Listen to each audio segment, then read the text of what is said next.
Quý khán giả của đài truyền hình IBC đang theo dõi chương trình Dòng Chính do Tyler Diệp phụ trách hàng tuần. Thưa quý vị, vào giữa tháng 10 năm nay thì Quốc hội của tiểu bang California đã kết thúc trong mùa lập pháp của năm nay. Và trong kỳ lập pháp lần này, Quốc hội của tiểu bang đã thông qua gần 900 dự luật để mà đưa tới cho Thống đốc Jerry Brown có cái sự mà chấp thuận hay là phủ quyết. Và trong chương trình hôm nay, Tyler Diệp rất là hân hạnh mời được dân biểu Travis Allen của Địa hạt 72 lên đây để mà cập nhật cho chúng ta biết về những dự luật nào được ký thành đạo luật và được áp dụng cho năm tới, và những dự luật nào đã bị Thống đốc Jerry Brown bác bỏ. Assemblyman Travis Allen, welcome to Mainstream, sir. As I was telling our audience, with the end of this current legislative sessions, the legislature in which you're a member of passed nearly 900 bills. Yes. And sent them to the governor for his signatures, whether he approve it or whether he veto it. First, can you share with the audience a little bit about your experience in your first year as an assembly member? So this was my very first year as an assembly member. It's a 12-year session, as you know. You get reelected every 2 years if you do a good job. I represent 11 cities here in Orange County. So I represent all of Little Saigon, which is the first, the original, and still the largest Vietnamese community outside of Vietnam. Okay. There are a lot of bills that the governor signed. He vetoed some of it, but not a lot. So why don't we briefly go over some of the more notable bills that he signed into law. We can start off with one of the things that affects a lot of people, workers as well as small business owner, and that is the minimum wage increase bill, Yes. AB 10. First, did you support that bill, and why not? I didn't support the bill, and the reason is I value jobs. I think that we need jobs, as many as possible, in our economy at every level of the workforce. When I was younger, I worked for minimum wage. I didn't just work one job, I worked multiple jobs. And I think that a lot of people that work, especially as they enter the workforce, they'll have multiple jobs, they might be living in multiple family houses, and the ability for them to get those jobs is key. Because even though it might not be, a huge salary, it's something that gets them started in the workforce. If we begin to raise the minimum wage, some of those jobs get priced out of our economy, and those jobs actually move to other states. So for the entry-level workers, like I was at one point, some of those jobs might not be available. And that's in my mind, it would be better to have as many jobs as possible and keep those jobs right here in California so we can work with them. Now, the raising of minimum wage is opposed by, as you know, the California Chamber of Commerce, Yes. as well as the California Restaurant Associations. And there are a lot of restaurants and small moms and pop store in Little Saigon. Hopefully, this factor into your decision to oppose the minimum wage bill? The community of Little Saigon, this is Westminster, Garden Grove, Fountain Valley, Midway City, is extremely dynamic. The group that came here came for political reasons. These are not economic refugees. These are not people looking for simply a higher working environment. These are people that had to leave Vietnam because of the communist regime. So when they came here with nothing. There's now 5,000 small businesses right here in Little Saigon. And a lot of these small businesses employ minimum wage workers. And they're within the community, and they're their own jobs. But what they really need is they need access to that efficient workforce. And as we raise minimum wage, it's going to raise the cost of doing business across all of my district. Yeah. Thưa quý vị, dự luật AB 10 gia tăng mức lương căn bản từ 8 đồng hiện nay lên đến 9 đồng vào 1 tây tháng 7 của năm 2014, và sau đó từ 9 đồng lên 10 đồng vào tháng Giêng của năm 2016. I was explaining to them the two phases of when the minimum wage law will take effect. Second bill that I wanted to talk to you about is driver license for undocumented immigrant. How did you vote, and what was your rationale for doing so? On that bill, I did not vote. I didn't think that it was the best idea. So I didn't vote for it, but I didn't vote against it. So you abstained? I abstained. Okay. And the reason is because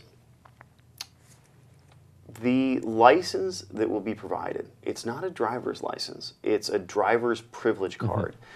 And it will be stamped as so. So for the 1.4 million people that might be eligible for this card, if they choose, and actually if they drive, it's now law that they'll have to get this card, they will get a card that's identifying them as being not here legally. And I took a look at that policy, and it didn't make a ton of sense to me. So I suppose on the upside, we will at least know who's driving on the road, which is good. We'll have that information. But I didn't think the implementation of the plan was well thought out. Now, a lot of people, especially the 1.4 million immigrant that the state is expecting to apply for this new driving privilege card, are saying that this will help them get tested and get them trained, so that we know that there's some sort of standard while they drive. They go through some sort of classes, but a lot are saying that this could be a homeland security matter, because people could now use this because it is still a government issue ID. Was there? How did some of your colleagues voted? For example, where did the majority of the OC delegation, stand on this? The majority were opposed, and they were opposed on a number of grounds, and one of them was, as you mentioned, essentially you'll be identifying a lot of these people that are here illegally and forcing them to use a card that says that they only have driver's privileges, and they're not eligible for a driver's license. So you take a look and you can see both sides of the argument, but I think in the end of the day, what the California legislature was trying to do was to make our immigration system more efficient and fix a system that's broken. And I agree in concept that the feds, the federal government, needs to fix the system. There are a ton of undocumented workers here, somewhere between 11 million to 14 million in the United States. And this is an issue that needs to be addressed. These people should be paying taxes. They should be paying their share of insurance and all the other same things that we all pay. And we should give them the ability, if they are paying those things, to work in the system. But because the California legislature can't pass federal law, they're kind of trying to cut some of these corners. And this was one of the corners they were trying to cut. Thank you. Cái dự luật mà chúng tôi vừa mới đưa lên với dân biểu Travis Allen là luật cho phép các di dân bất hợp pháp có quyền xin bằng lái xe từ tiểu bang California, nhưng mà cái bằng lái này khác với lại những cái bằng lái mà những cư dân hợp pháp đang có. Ví dụ như hiện nay chúng ta có cái bằng lái xe, trên cái bằng đó họ để là driver license. Trên những cái bằng lái xe cho những di dân không có giấy tờ sẽ để là driving privilege, và họ sẽ không được dùng những cái bằng lái xe này để mà cho những cái công việc khác ngoài cái chuyện lái xe thôi. Và dân biểu Travis Allen đã bỏ phiếu trắng cho cái luật này, có nghĩa là ông không chống và ông cũng không có ủng hộ, nhưng ông có nói là hầu hết các đồng viện trong đảng Cộng hòa của ông đã không ủng hộ cho luật này. I just briefly explained to them about the undocumented immigrant driver privilege bill. Last bill, briefly, AB 1266. Did you vote yes or no? And briefly explain what that bill is all about. This was a very interesting bill. So AB 1266 is known as the Gender Bathroom Bill, or the Transgender Bathroom Bill. And what it would allow is students in a public school to decide for themselves what their gender is, and then use the gender-appropriate bathroom. So what this means is it means you could have 12-year-old boys using girls' restrooms, or vice versa. After he announced that he is a girl. Yes, exactly right. And they can change their mind too. So if they decide, something one time, they can change it back and all these things. So it's one of those bills where, we empathize with people that may have gender-related issues and respect their ability to choose what's right for them. But we just don't think that it's right in public schools to be mixing boys and girls in the same bathroom, especially at that age. So it was one of the more contentious bills of the year, and frankly, we were surprised that it passed. We were surprised that it passed and that it was not vetoed. And in discussions that we've had, I think about 80% of Californians are actually against the bill for the reasons that I just mentioned. And from what you said, I can speculate that you voted no. I did vote no. Okay.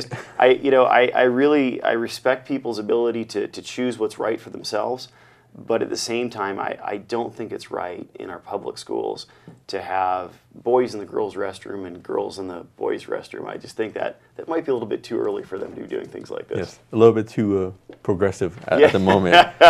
Thưa quý vị, luật AB 1266 đã được Quốc hội thông qua và Thống đốc Jerry Brown đã ký luật này. Và luật này sẽ cho phép các học sinh trong các hệ thống giáo dục công lập có quyền lựa chọn cái giới tính của mình và sau đó dùng cái giới tính này để sử dụng những cái phòng vệ sinh cũng như là những cái phòng thay áo quần của cái giới tính mới mình mới chọn, và cũng như là được tham gia vào những cái môn thể thao theo cái giới tính mới của mình. Và ông Travis Allen đã chống lại luật này. Xin quý vị đừng rời TV. Chúng tôi sẽ trở lại với quý vị trong phần 2 về những dự luật mà Thống đốc Jerry Brown không phê chuẩn.